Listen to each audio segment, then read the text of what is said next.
ओम श्री गणपते नमः। श्री गणेश की वंदना कर, दिन के स्वामी सूर्यदेव की आराधना कर, इष्ट देव का ध्यान धर, गुरुजनों को नमन कर अभिनंदन करते हैं आपका वरुण स्टो द्वारा प्रस्तुत आज के दैनिक पंचांग। यह दैनिक पंचांग नित्य की भांति 5 भागों में प्रस्तुत हुआ करता है और इसके पहले भाग का लघु रूप हम आपके सुझावों के अनुरूप भी अलग से प्रस्तुत करते रह रहे हैं। इसमें डेटा जो भी प्रयुक्त हुए हैं दृक पंचांग से लिए गए हैं। छवि तथा शंख ध्वनि और अन्य ध्वनि गूगल से ली गई है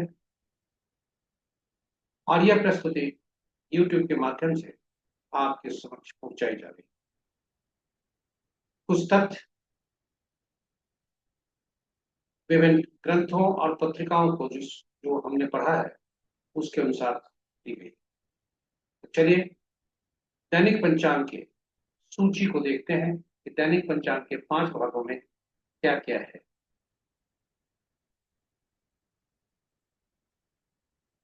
पहला भाग पंचांग, मुहूर्त और ग्रहों के गोचर से संबंधित है और इसके पहले भाग में का के पंचांग और मुहूर्त को लेकर ही लघु पंचांग के लिए अलग से हम प्रस्तुत करते रहे। दूसरा भाग चंद्रमा स्थायी रूप से जन्म कुंडली में जिस नक्षत्र में है और भ्रमण जिस नक्षत्र में आज कर रहे हैं उसके अनुसार कैसा दिन होने के संकेत मिल रहे हैं, यह आपके लिए है। इसे तारा बलम कहते हैं जो मूलतः 9 तारा चक्र पद्धति पर आधारित है। विशेष चर्चा हम उस प्रस्तुति में करेंगे क्योंकि इस पर प्रस्तुति लंबी है। 9 तारा चक्र पद्धति जातक के जीवन के लिए है और तारा बलम केवल आज के लिए। तीसरा में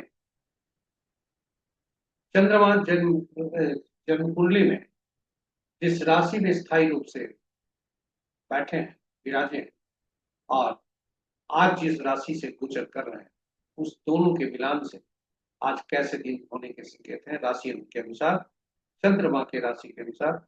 वह आपके तीसरे भाग। चौथा भाग दैनिक कार्य, विशेष कार्य, हर कार्य के लिए उपयोगी चौघड़िया मोड़। चौघड़िया मोड़ की उपयोगिता काफी है इसलिए इसकी चर्चा हमने आवश्यक। पांचवा भाग अंक ज्योतिष के अनुसार आज कैसा दिन होगा। इसमें कुछ अंक ज्योतिष की चर्चा, ज्ञानवर्धक चर्चा और उसके बाद आज का अंक ज्योतिष के अनुसार क्या कैसे दिन होने के संकेत हैं मूलांक के अनुसार। यह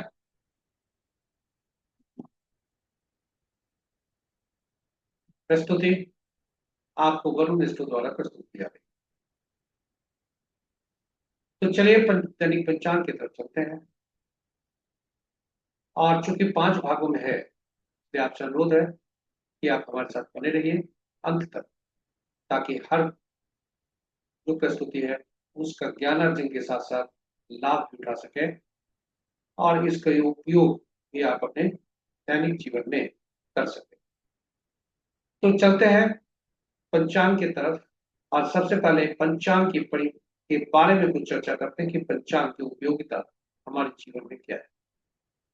तो हम सब जानते हैं कि पंचांग से हम शुभ और अशुभ मुहूर्त जान सकते हैं, लेकिन पंचांग केवल शुभ और अशुभ मुहूर्त जानने का माध्यम नहीं है अपितु व्यक्ति की निर्णय क्षमता को सुदृढ़ करता है। यह आत्मबल बढ़ाता है। पंचांग प्रकृति और ब्रह्मांड की ऊर्जा के साथ संतुलन स्थापित करने में सहायक होता है जिसके फलस्वरूप सबके जीवन में शांति, समृद्धि और सकारात्मकता का संचार।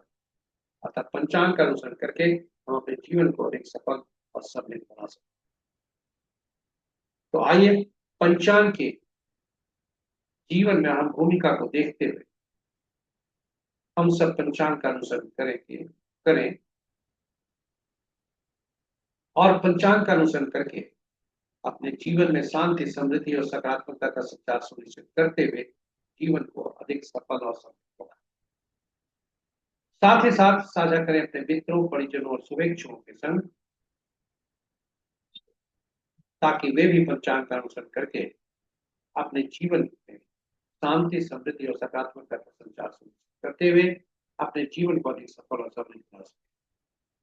और उनके इस प्रयास में हम सभी माध्यम बनकर होने के वाले आज दिन रविवार का है, सूर्य के दिन का है, प्रकाश फैलाने का दिन है।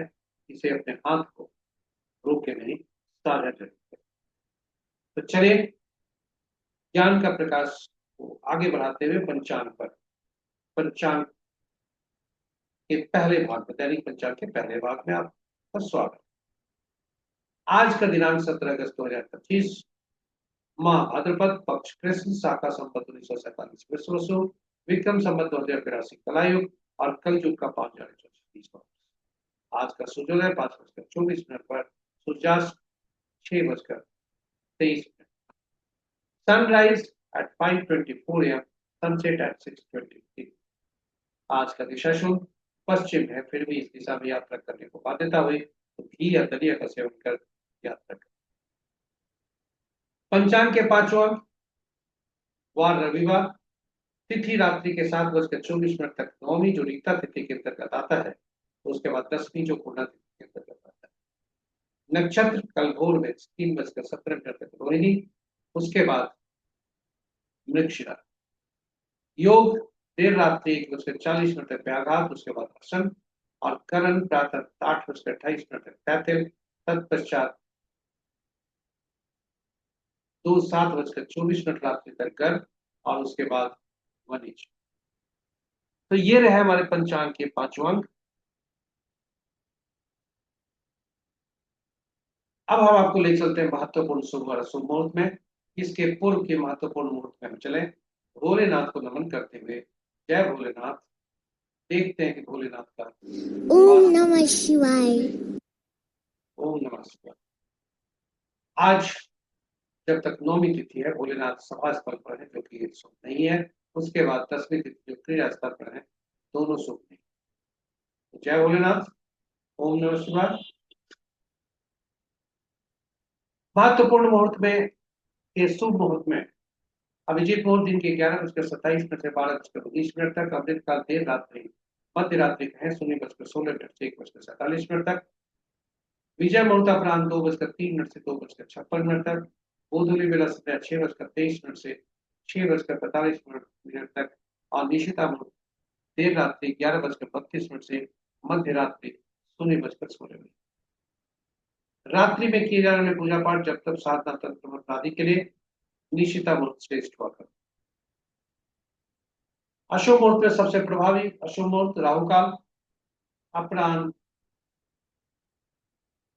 4:46 से सूर्यास्त तक 6:23 तक, गुलिक काल अपराह्न 3:08 से 4:46 तक, यमगंड अपराह्न 11:53 से 1:31 अपराह्न तक और वर्ज मुहूर्त रात्रि के 7:44 से रात्रि के 9:15। ये रहे शुभ और अशुभ। ग्रहों की आकाशीय स्थिति को देखें, जो स्थानीय समय पटना के 5 बजे प्रातः का है। तो आज सूर्य देव और चंद्र देव दोनों अपना राशि परिवर्तन किए हैं। सूर्य देव अपनी राशि में आकर आ गए हैं और केतु देव के नक्षत्र, चंद्रदेव वृषभ राशि में आए हैं और अपने ही नक्षत्र। तो चलिए आगे बढ़ते हैं। इस विशेष ग्रहों की स्थिति यही है। अंश के अनुसार यदि हम देखें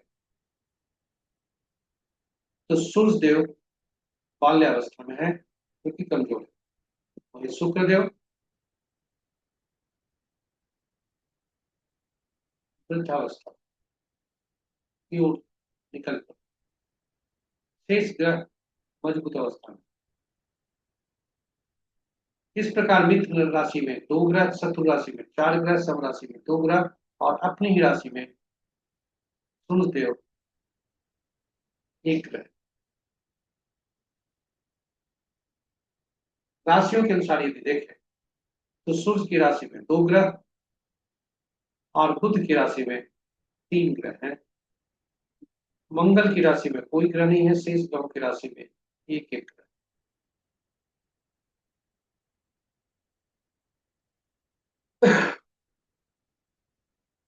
ग्रहों और नक्षत्रों का संबंध यदि देखा जाए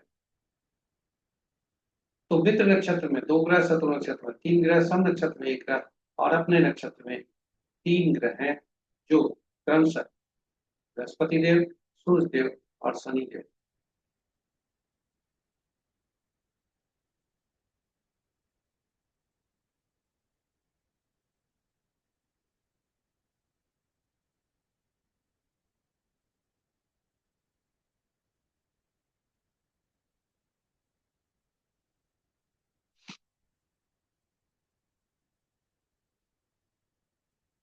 नक्षत्र इस प्रकार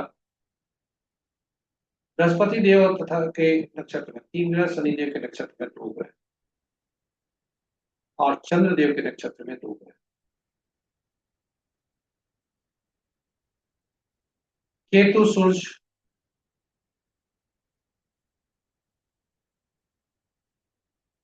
मंगल, राहु, इनके नक्षत्र में कोई ग्रह नहीं है। शेष ग्रहों के नक्षत्र में एक एक ग्रह है।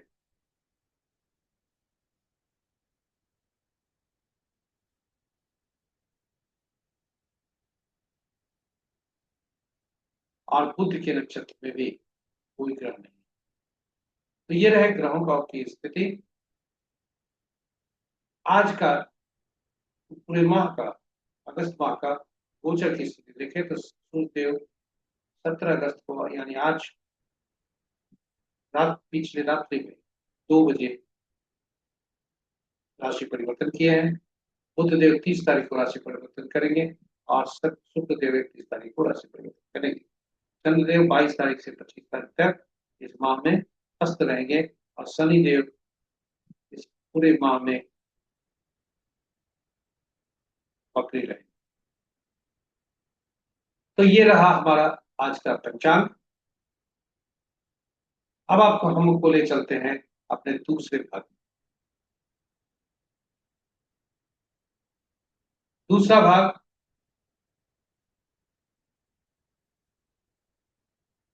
में आपको ले चलते हैं।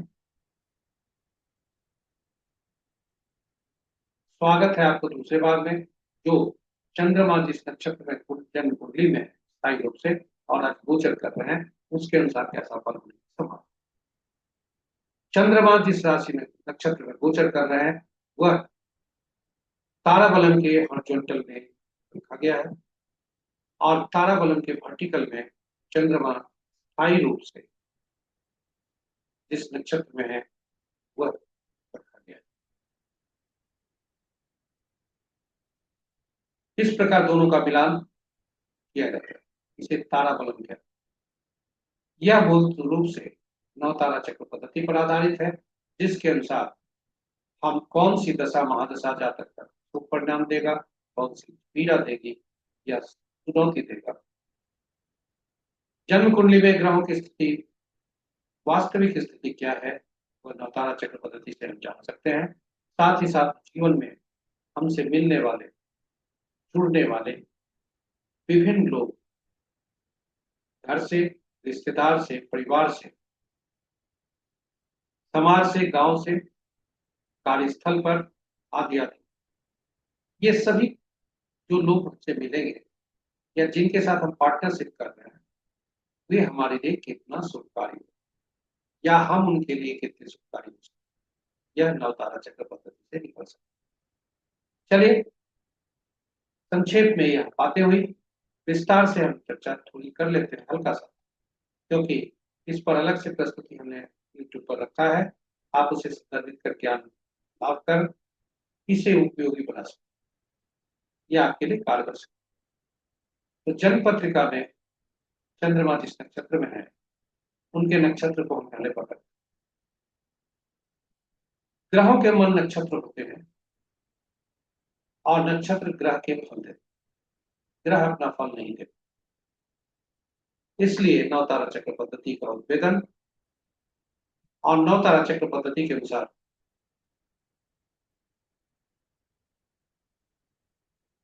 हर ग्रह को, हर नक्षत्र को ग्रहों से और ग्रहों को नक्षत्र से जोड़ने के लिए नक्षत्रों को, क्योंकि नक्षत्र 27 होते हैं, ग्रह 9 ही होते हैं, इसलिए नक्षत्रों को 3 समूह में रखा गया, 3 श्रेणी में रखी गई। पहला से 9वां तक एक श्रेणी, 10वां से 18वां नक्षत्र तक ये दूसरी श्रेणी, और 19वां से 27वां नक्षत्र तक तीसरी श्रेणी। और ग्रहों को महादशा के क्रम में रखा गया। केतु देव पहला ग्रह बने, शुक्र देव दूसरा, सूर्य तीसरा, चंद्रमा चौथा, मंगल पांचवा, राहु छठा, बृहस्पति सातवां, शनिदेव आठवां और बुध देव नौ। इस क्रम में ग्रहों को रखा।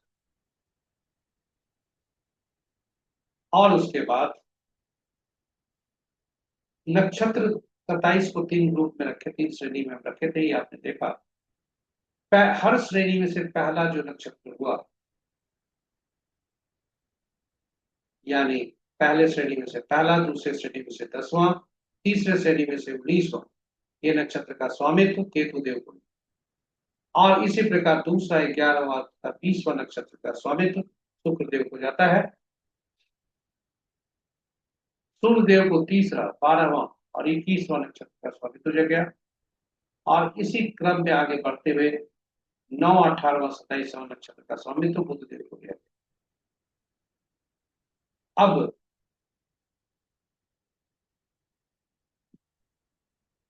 जो हमने ग्रहों को नक्षत्रों से जोड़ा, उसकी सूची आपके समक्ष उपलब्ध, यह इस प्रकार बनी।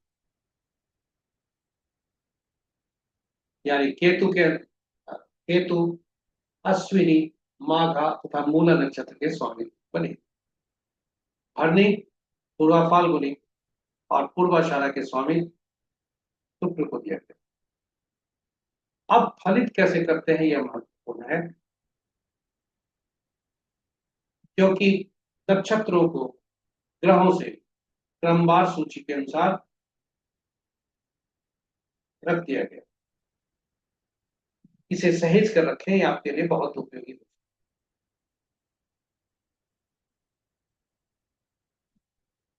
अब फलित कैसे करेंगे, यह सबसे ज्यादा महत्वपूर्ण है, और यहीं पर जो नवतारा चक्र पद्धति का क्रक्स है, यही मूल सिद्धांत। तो नवतारा चक्र पद्धति कहता है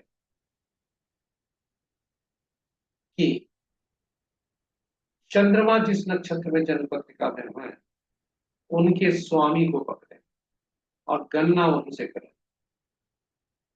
यानी किसी जातक का जन्म यदि पुनर्वसु, विशाखा या पूर्वा भाद्रपद में हुआ हो,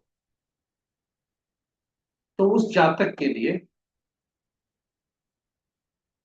बृहस्पति देव से गणना आरंभ होगी, और बृहस्पति देव उसके नक्षत्र स्वामी होंगे, और गणना यहीं से आरंभ होगी। यानी पहला ग्रह बृहस्पति देव, दूसरा शनि, तीसरा बुध देव, चौथा केतु देव, पांचवा शुक्र देव, छठा सूर्य देव, सातवां चंद्रदेव, आठवां मंगल देव और 9वां राहु देव।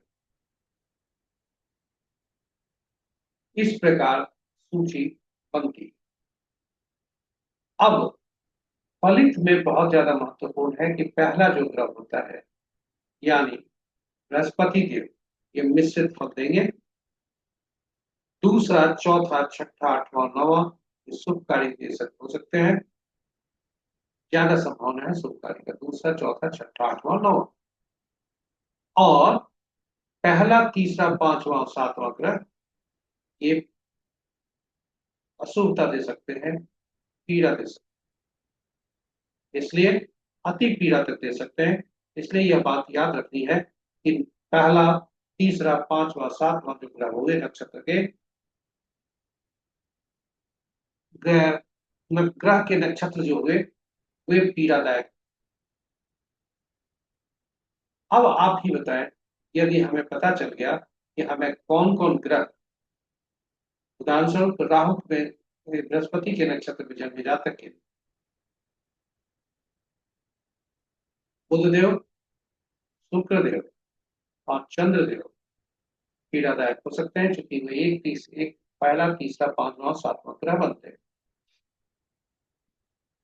वही शनि,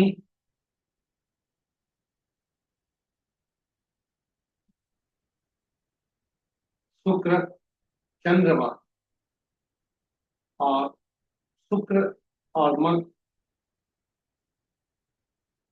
पहला दूसरा शनिदेव, चौथा केतुदेव, छठा सूर्यदेव, आठवां मंगलदेव और नौवां राहुदेव। ये शुभकारी।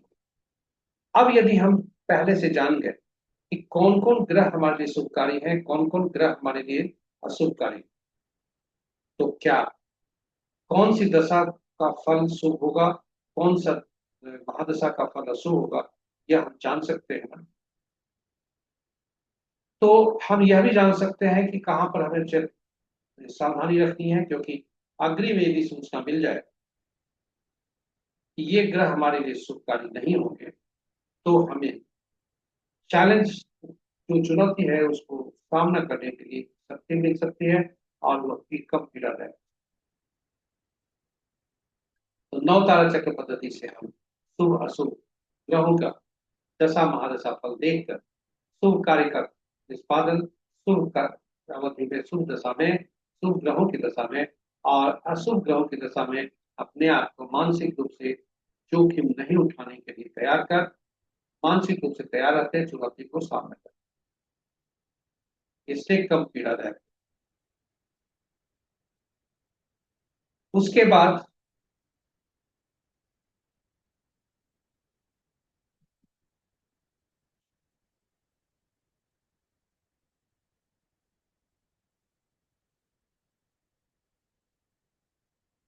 जन्म कुंडली में कोई ग्रह बहुत अच्छे भाव में बैठे हैं और यह नव तारा चक्र पद्धति के अनुसार यहाँ पर शुभ फल नहीं दे रहे हैं, तो फिर जन्म कुंडली में भी शुभ फल कहाँ से लाएंगे, क्योंकि ग्रह के मन नक्षत्री होते और अंत में जो ग्रह हमारे लिए शुभकारी हैं, पहला, तीसरा, पांचवा, सातवां, उनमें पड़ने वाले नक्षत्र, जिनके वे नक्षत्र स्वामी बने ग्रह, वे उस जातक उस नक्षत्र में जन्मे जातक हमारे लिए पीड़ादायक,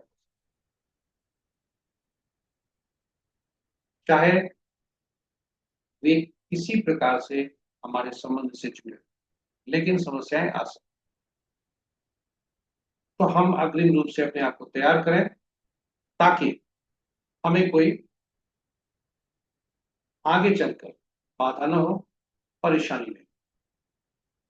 खास करके बिजनेस पार्टनर बनाने में नवतारा चक्र पद्धति को जरूर उपयोग करें, विवाह आदि में भी करें। अब हम आपको ले चलते हैं आज के दिन पर। हाँ, आपको बता दें, नवतारा चक्र पद्धति की सटीकता इतनी अच्छी है क्योंकि हमने जो वीडियो प्रस्तुत किया है नवतारा चक्र पद्धति पर, उसमें भगवान राम, माँ सीता तथा पवन पुत्र हनुमान की जन्म कुंडली रखी है और इसे नवतारा चक्र पद्धति से हमने साबित करने का प्रयास किया है कि उनके आपस के संबंध कैसे थे। और यह इतिहास के पन्नों में ही नहीं, हर की जीवों पर है और नवतारा चक्र पद्धति से यह साबित होता है कि उनके संबंध आपस में कैसे। तो इसके से नवतारा चक्र पद्धति की सटीकता और प्रमाणित है।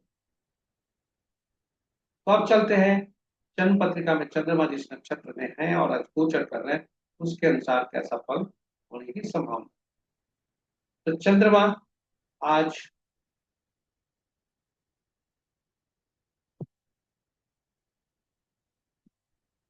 3:17 सुबह तक, भोर तक, यानी कल भोर तक चंद्रमा रोहिणी नक्षत्र में होंगे, जो चंद्रमा का अपना ही नक्षत्र है। उसके बाद वे मृगशिरा में जाएंगे, जो मंगल का नक्षत्र।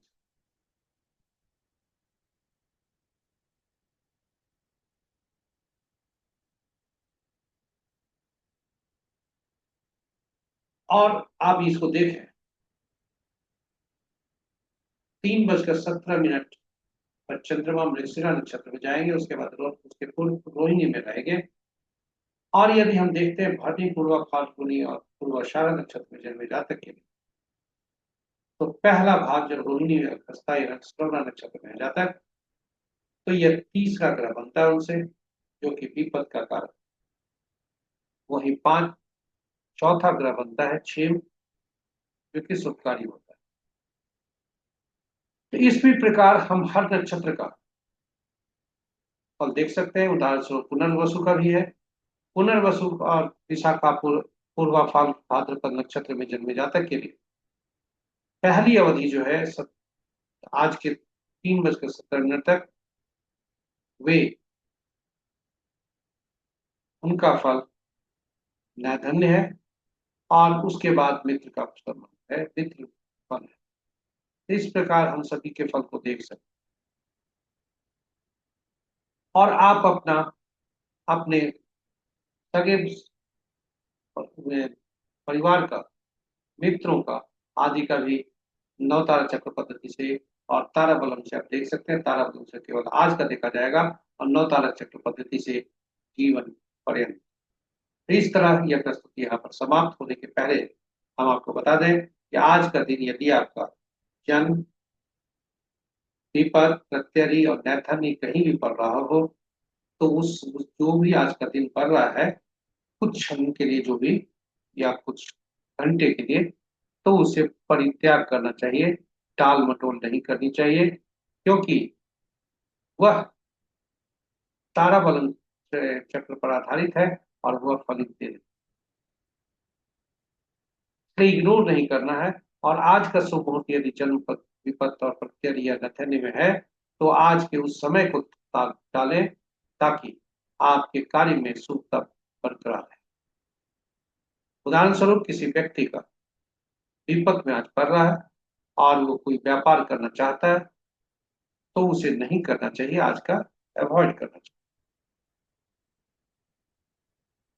कुछ लोगों का मत ये था कि उपाय तो कुछ तो होगा, ऐसे सुझाव आए थे, तो हमने सुझाव को संकलित जरूर किया है कि उपाय क्या है, किंतु यह पुष्ट नहीं है, कंफर्म नहीं है, इसलिए जोखिम नहीं ले। ज्ञान वर्धन के लिए केवल चांस है।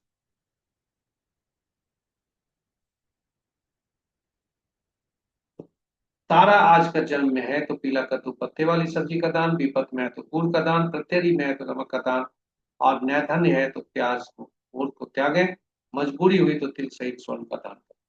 तो हर चीज में यहाँ पर क्योंकि कंफर्म नहीं है, इसलिए हम आपको सलाह नहीं दे सकते कि ऐसा उपयोग करना।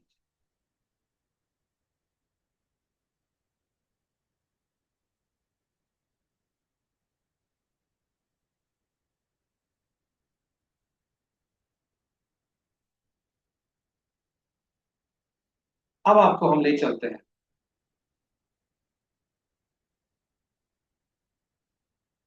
चंद्रमा जिस राशि में बैठे हुए हैं। अभी तक हमने नक्षत्र की चर्चा की थी।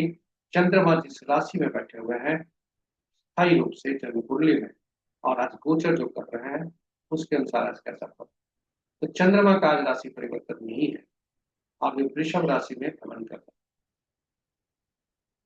तो जो जिस जातक का जन्म, इसे चंद्र बलम कहते हैं, जिस जातक का जन्म वृषभ, कर्क, सिंह, वृश्चिक, धनु और मीन राशि में हुआ है, उसके लिए दिन आज उत्तमता के संकेत हैं। मेष, कन्या तथा मकर राशि वाले इष्ट का ध्यान धरें, ताकि अशुभता कम हो सके, और शेष राशियां सावधान रहें, ताकि आपके लिए अशुभता नहीं। इन्हीं शब्दों के साथ यहाँ पूरा बता दें कि यह फलित अपने चंद्र राशि के अनुसार आप देख सकते हैं। चंद्र राशि के अनुसार फलित देखें, लग्न के अनुसार नहीं। यानी जहां चंद्रमा लिखा हुआ है वही राशि आपकी जन्म कुंडली की राशि होती, तो उसके अनुसार देखें। आज चंद्रमा का राशि परिवर्तन नहीं है, इसलिए केवल एक ही चर्चा, दोनों अवधि में एक ही चर्चा है कि चंद्रमा राशि में वृषभ राशि में उनको क्या होगा। तो और जातक का, क्योंकि वृषभ राशि में चंद्रमा भ्रमण कर रहे हैं, इसलिए पूरा बता दें, वृषभ, कर्क, सिंह, वृश्चिक, धनु तथा मीन राशि के जातक के लिए उत्तमता के संकेत हैं। शेष नक्षत्र राशि वाले सावधान रहे, जो हमने बताया है। इस देव का भी ध्यान रखें, कुछ लोग इस संपर्क संबंध में आ रहा है और कुछ अन्य लोग सावधान रहे। चौघड़िया मुहूर्त एक प्रकार का मुहूर्त होता है जो कि शुभ और अशुभ समय दर्शाता है। यह किसी भी कार्य को करने के लिए किया जाता है, चाहे वो पूजा पाठ हो या शुभ कार्य को शुरू करने से कर रहे हो, तो उस समय हम इस मुहूर्त को देखते हैं। ये कोई भी मुहूर्त, कोई भी कार्य जो हम कर रहे हैं, चाहे वो सतगुरु को पर नमन करने के लिए है, ज्ञान अर्जन करने के लिए है, सरकार से संबंध है, आदि आदि, सभी के लिए मुहूर्त चौघड़िया मुहूर्त उपयोगी होता है। तो चलिए चलते हैं, चौघड़िया मुहूर्त को देखते हैं। चौघड़िया की उपयोगिता को देखते हुए हमने अलग चौघड़िया फोन पर वीडियो डाला है, जो हिंदी और अंग्रेजी में अलग अलग वीडियो है। हिंदी में चौघड़िया की उपयोगिता, अंग्रेजी में यूटिलिटी ऑफ चौघड़िया, आप जरूर देखें तथा हमें बताएं कि इसमें और बेहतर पोस्ट में कैसे किया जा सकता। चौघड़िया कुल 8 होते हैं दिन के, चौघड़िया और रात के भी 8 होते हैं, किंतु साप्ताहिक दिन 7 ही होते हैं, इसलिए 7 चौघड़िया का नामकरण। और इसे ही वजह है कि 8 चौघड़िया 7 ही चौघड़िया हुए। 8वां चौघड़िया जो होता है, पहला चौघड़िया आदि का चौघड़िया जो होता है, वही अंत का चौघड़िया होता है।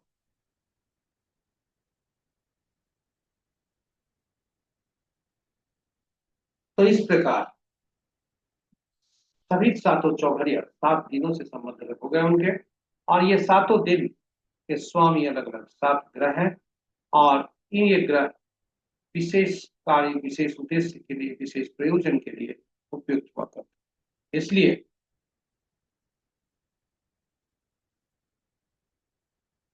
सभी चौघड़िया विशेष कार्य करने के लिए उपयोगी।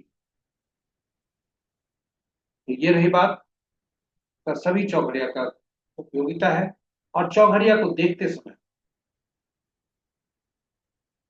हमें यह सुनिश्चित करना चाहिए कि वह चौघड़िया काल रात, दिन का चौघड़िया काल रात, काल वेला, वार वेला, राहु काल से ग्रसित हो सकता है, और रात्रि का चौघड़िया काल रात। तो ये हम सुनिश्चित करते हैं कि कोई भी चौघड़िया अशुभ स्थिति में नहीं, यदि होता है तो उसे अधिक व्याप्त करना चाहिए, उसे त्याग करना चाहिए। चलिए आज का चौघड़िया देखते हैं कि आज का चौघड़िया कैसा है। तो आज का चौघड़िया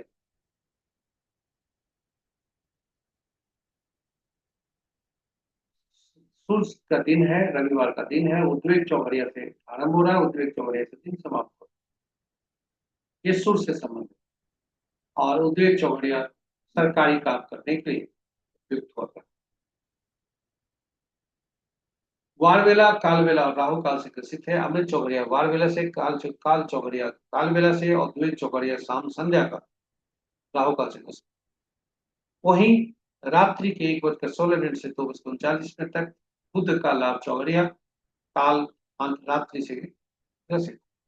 तो इन बातों को देखते हुए हमें इन अशुभ परिस्थितियों को, अवधि को, अशुभ काल को निकालकर शेष ग्रहों की स्थिति को जरूर, शेष ग्रहों को, शेष चौघड़िया का उपयोग जरूर करना। इन्हीं शब्दों के साथ हम आपको ले चलते हैं अंतिम प्रस्तुति में, अंक ज्योतिष के अनुसार आज कैसा दिन रहेगा। इसके पहले के अंक ज्योतिष पर आज कैसा दिन रहने की संभावना, यह चर्चा करें। अंक ज्योतिष का संक्षिप्त परिचय की गणना कैसे। तो अंक ज्योतिष में एकल अंक पर अंक काम करते हैं, वे होते हैं 1 से 9 तक। शून्य को गणना में नहीं दिया जाता, तथा 5 अंक ऐसा होता है जो 1 से 9 के मध्य अंक होता है। यह सामंजस्य बिठाने में, जो बैलेंसिंग के लिए उपयुक्त नंबर होता है, जो सभी अंकों के साथ अच्छे सामंजस्य के होते हैं। ये 1 से 9 अंक के शासक ग्रह अलग अलग ग्रह होते हैं, और इन्हें यूनिक नाम से बुलाया जाता है। 1 के सूर्य हुए, 2 के चंद्रमा, 3 के बृहस्पति, 4 के राहु, 5 के बुध, 6 के शुक्र, 7 के केतु, 8 के शनि।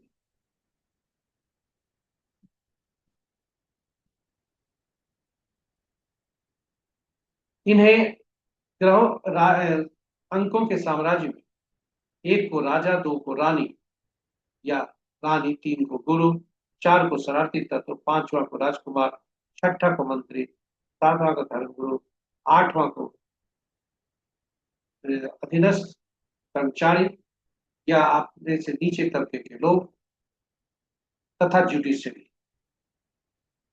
नौवां सेनापति, डॉक्टर और पुलिस। ये सभी अलग अलग यूनिट नाम से बुलाए जाते हैं। अब आप यह भी देख सकते हैं कि एक राजा का गुरु से, राजा का राजकुमार से कैसा संबंध है, राजा का अन्य ग्रहों से कैसा संबंध है, यह सभी हम देखते हैं, देखेंगे आगे। किंतु हम आपस में यह आकलन कर सकते हैं कि एक और दो का आपस में संबंध कैसा है।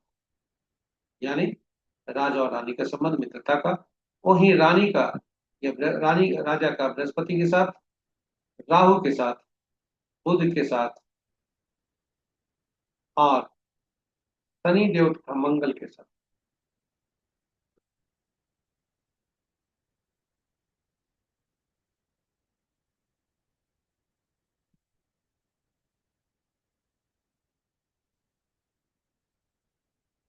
कैसे संबंध?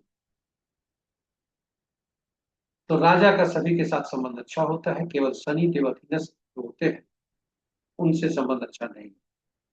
उसी तरह से रानी को राहु से संबंध अच्छे नहीं होंगे, शनि से संबंध अच्छे नहीं होंगे, मंगल से संबंध अच्छे।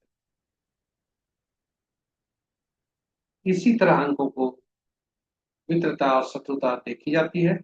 आप भी आकलन कर सकते हैं। वैसे इस पोस्ट के अंत में हम यह बताने का प्रयास करेंगे कौन अंक के शत्रु कौन। मध्य में इस प्रस्तुति के मध्य में, अंत में, अंत में ही सही, अंत में ही इसको हम प्रस्तुत करेंगे। तो जरूर बने रहिए हमारे साथ।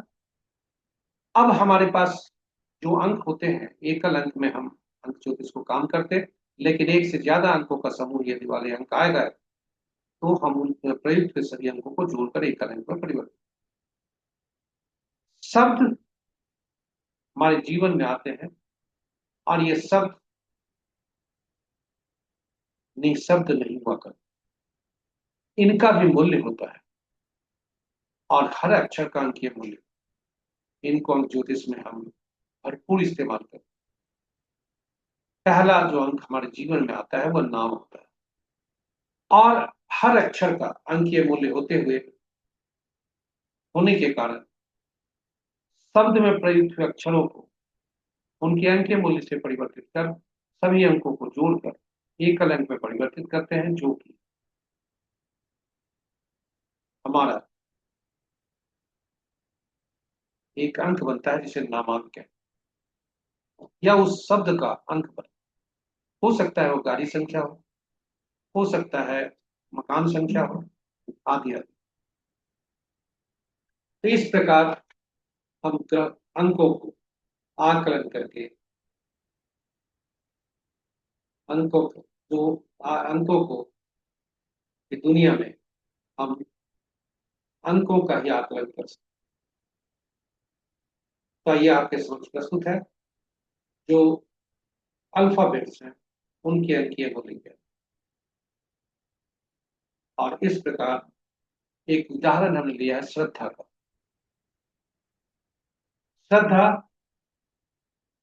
नाम है और इसके पूरे जो अल्फाबेट्स हैं उनका अंकीय मूल्य से हम परिवर्तित किए, 19 योग आया अंकों को जोड़ने के बाद, और जिसका एकल अंक पे जो वैल्यू बनी वह 1 बनी। अब हम यह देखने का प्रयास करते हैं कि हर अंक का शत्रु कौन।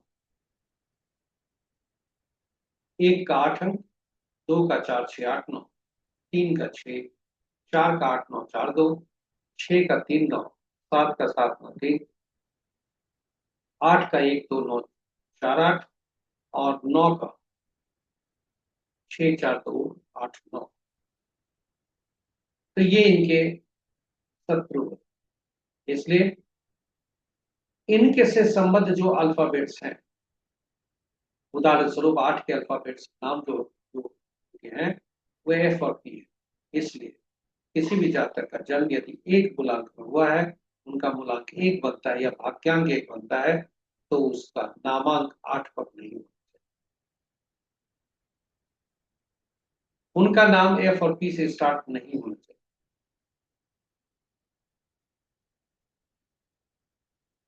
उसी तरह से यदि 2 बनता है उनका मूलांक या भाग्यांक, तो उनका तिथि है आज का 4, 6, 8, 9 नहीं होना चाहिए।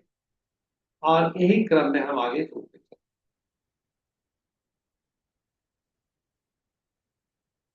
और गणना इसी तरह करते हैं। दो, जिसका 2 मूलांक बनता है या भाग्यांक बनता है, उसके नाम का पहला अक्षर D M T U D W F P नहीं होना।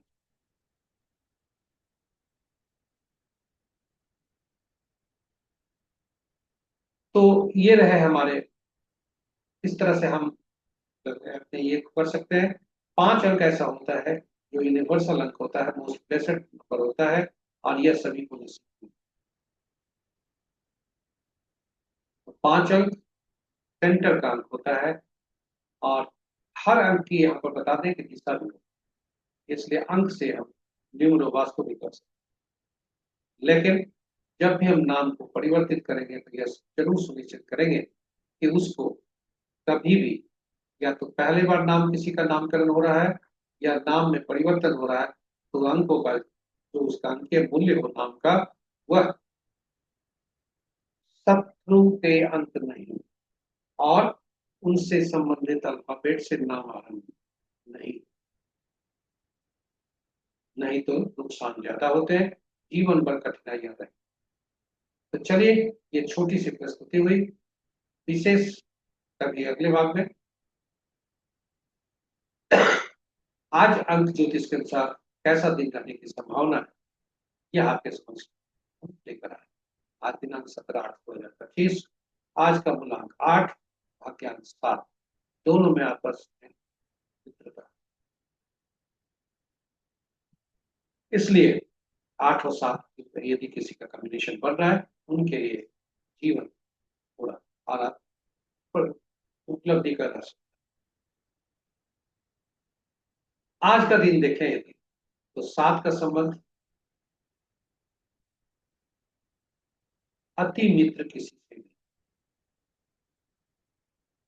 1 और 2 मूलांक वाले के साथ तटस्थता का संबंध है, 3 के साथ शत्रुता का संबंध है, 4 के साथ मित्रता का संबंध है, 5 के साथ तटस्थता का है, 6 के साथ मित्रता है, 7वां खुद 7 को शत्रु मानता है, 8 के साथ मित्रता का अंक है, और 9 के साथ अति शत्रुता है।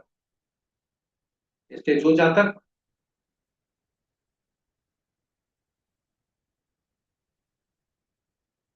जिनका मूलांक भाग्यांक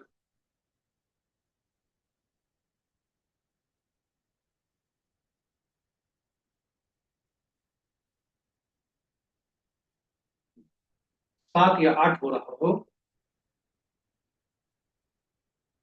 उनका नाम का पहला अक्षर सावधानी से रखें, शत्रु नहीं बने। और जिनका आज मूलांक 1, 2, 4, 6 और 8 है, यानी 1, 10, 19, 28 को जन्मे जातक, 2, 11, 20, 21 के जन्मे जातक, 4, 13, 22, 31 को जन्मे जातक, 6, 15, 24 को जन्मे जातक, और 8, 17, 26 को जन्मे जातक किसी भी माह में, उनके लिए दिन शुभ है। शत्रुता 3 अंक वालों से है, 3, 12, 21, 30 को जन्मे जातक के लिए 7 अंक शत्रु का संबंध रखता है। 7 अंक खुद अपने अंक 7, 16, 25 में तारीख को जन्मे जातक, उनके लिए भी शत्रुता का है। और 9, 18, 27 को जो जन्मे जातक उनके मूलांक 9 होते हैं, उनके के साथ 7 का अति शत्रुता है। इसलिए सावधानी रखें ताकि कोई अशुभ घटना न घटे। शेष जिनके लिए शुभता और तटस्थता का संदेश है, जिनसे मित्रता का संबंध है, वे दिन को एंजॉय करें, और जो तटस्थता का है वे थोड़ा सावधान रहें, थोड़ा सा, क्योंकि सामान्य फल होने की संभावना है आज का दिन। इन्हीं शब्दों के साथ हम आप अंतिम पड़ाव पर हम पहुंच गए। हमारे साथ बने रहने के लिए बहुत बहुत धन्यवाद। यदि इस प्रस्तुति का पहली बार सुन रहे हैं तो कृपया चैनल को सब्सक्राइब करना ना भूलें, साथ ही साथ नोटिफिकेशन बटन भी दबा दें ताकि हमारे प्रस्तुति की सूचना आपको मिल सके और आप उससे लाभान्वित हो सकें।